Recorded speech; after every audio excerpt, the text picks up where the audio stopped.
conversando y analizando lo que tiene que ver con el decreto de necesidad de urgencia. Estamos en contacto con Rodolfo Barra, procurador del Tesoro. Doctor, Sofía, Mili, lo saludan. ¿Nos escucha? Muy buenos días, sí, cómo no, ¿cómo están? ¿Qué tal? Muy buenos días. Bueno, doctor, preguntarle en primera instancia acerca de este decreto de necesidad de urgencia y, bueno, una de las principales críticas que ha recibido tiene que ver con su aspecto constitucional o no constitucional. ¿Cuál es su mirada al respecto? Desde el punto de vista constitucional, las críticas y hasta ahora los amparos que conocemos se refieren a la no existencia de necesidad y urgencia, cuestión que parece muy fácil de contradecir porque, bueno, vivimos en la Argentina, sabemos el momento que estamos padeciendo todos. Dicen que este decreto sortea al Congreso. No, no lo sortea, tanto es así que en realidad está provocando la tarea del Congreso. Ya esto está presentado ante la Comisión Bicameral de Seguimiento. Hay dos proyectos de ley que ratifican al decreto.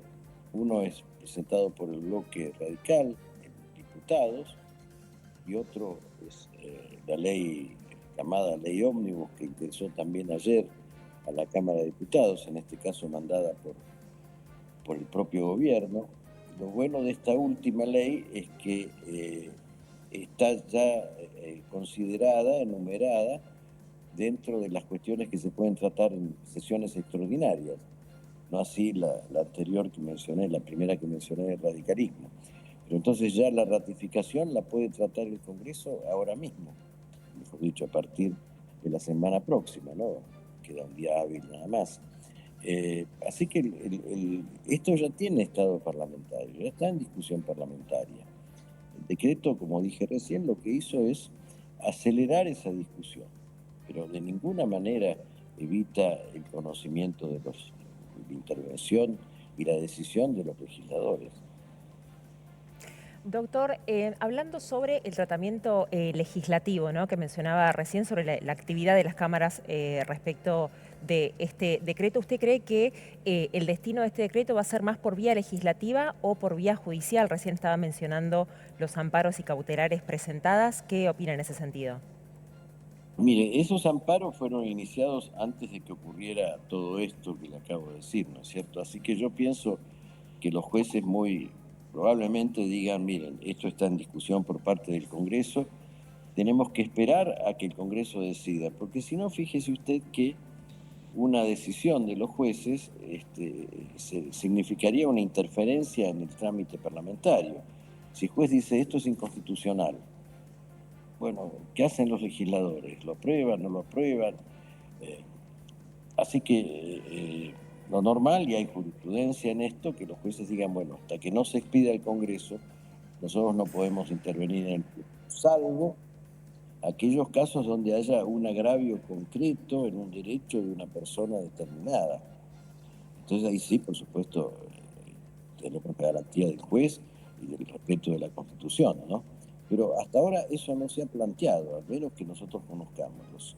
Las cuestiones judiciales que conocemos solo cuestionan la existencia de la necesidad y urgencia como razón para dictar por parte del Ejecutivo una norma que tiene contenido legislativo, que de esto se trata. Entonces dicen que al no existir esa necesidad y urgencia, esa situación de emergencia en el país, el Poder Ejecutivo no podría haber actuado como actuó. Yo creo que es muy equivocado, pero bueno, no, está, en definitiva el decreto está vigente, bueno, a partir de mañana va a estar vigente, de las 0 horas de mañana, y las 0 horas de sábado, en Del realidad, ¿no? sábado. Que pasado mañana. Y bueno, entonces ya está plenamente vigente. Hay que Em, cumplirlo como se cumple cualquier ley. Doctor, y en ese sentido usted al inicio mencionaba, ¿no?, las leyes que presentó el radicalismo, ley espejo también le dicen, pasó en diputados y también pasó aquí en la Cámara de Senadores. De ser así, esto recién podría comenzar a ser tratado en el periodo ordinario, a partir de marzo, porque no fueron convocadas por el Ejecutivo. Pero parte también de una crítica, vamos a decir constructiva también por parte de la oposición del radicalismo, con respecto a no estar de acuerdo en la forma, pero sí en gran parte del contenido. ¿Usted qué lectura hace sobre la posibilidad de que este decreto se pueda leer o se pueda analizar en forma de proyecto y así poder ser analizado, digamos, artículo por artículo? Porque un decreto se veta o se aprueba totalmente, no por partes. Bueno, hay dos caminos, ¿no? El que usted dijo ahora es el camino de la comisión bicameral. Entonces, la comisión bicameral, que ya empieza a intervenir con este decreto, emite un dictamen y ese dictamen es enviado a la vez a cada una de las cámaras. Y cada una de las cámaras por separado, pero sin el sistema de cámara de origen y cámara revisora, cada una de las cámaras por separado aprueba o decreta la nulidad de este decreto, ¿no? Resuelve la nulidad de este decreto. Para que haya una decisión tienen que coincidir las dos cámaras, o sea, las dos aprueban o las dos anulan. Ese es un camino. El otro camino es el de una ley con el trámite ordinario. El Congreso está en plena libertad de tratar, digamos, el 1 de febrero, porque ahora no podría, porque no está convocado a extraordinarias, el 1 de febrero un proyecto de ley que deroga, modifica un artículo u otro del decreto. Porque el decreto de necesidad de urgencia es una ley, es como si fuera una ley. Después, salvo este tema de la comisión bicameral y este tratamiento especial que tendría, si se sigue solo ese camino, el camino ya se está siguiendo, pero si solo se sigue ese camino.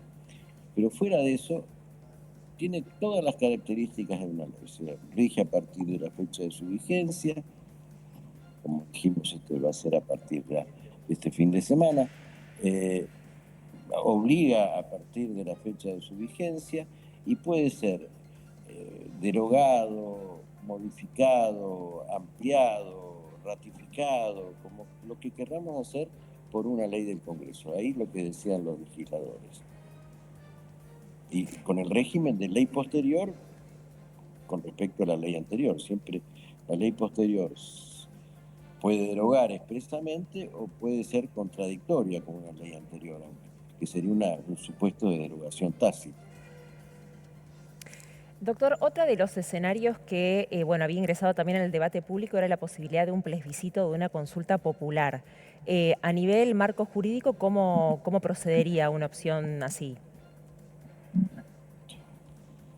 Por supuesto, el presidente tiene la competencia constitucional para convocar a esa consulta que, convocada por el presidente, si es convocada por el Congreso tendría efectos vinculantes, si es convocada por el presidente no, o sea que jurídicamente no va a modificar mucho el tema de la vigencia del decreto. Sí, políticamente, un gran apoyo popular tiene un efecto político y también impulsa a que los legisladores traten la cuestión. Doctor, el día de ayer ingresó por la Cámara de Diputados el proyecto de ley también que complementa estas medidas, son varios artículos, son muchísimos artículos. Quería preguntarle por un punto en particular para, digamos, ver qué significa en términos, vamos a decir, empíricos, el término de la emergencia, ¿no? Declarar la emergencia en determinadas materias y qué significa esto en términos de facultades. La emergencia justifica que el Poder Ejecutivo tome medidas de excepción o que el Congreso legisle con medidas de excepción, siempre y cuando no afecte a la sustancia de los derechos, sino a su ejercicio. Podría suspender el cobro de créditos por un tiempo, no es este el caso de este proyecto de ley que no toca nada de eso, pero lo digo a título de ejemplo. Es una situación de relativización, no de eliminación, sino de relativizarlos en las circunstancias de los derechos constitucionales. Está previsto entonces en la Constitución, que habla muchas veces, por ejemplo, en el artículo 76, habla de la posibilidad de las situaciones de emergencia como justificativo para que el Congreso delegue competencias al presidente, cosa que hace este proyecto de ley en algunos casos. Está previsto también en las convenciones sobre derechos humanos que integran nuestro plexo constitucional, que son complementarias de la Constitución, de manera que es perfectamente válido. No afecta en sí mismo a la Constitución. Es un mecanismo que está previsto en la Constitución para solucionar situaciones que provocan una situación de crisis en el país. Doctor, muchísimas gracias por este contacto aquí con nosotras en Resumen. Como no, con mucho gusto. Muchas gracias a ustedes y muy feliz año. Gracias, igualmente. Muchas gracias. Bien, ahí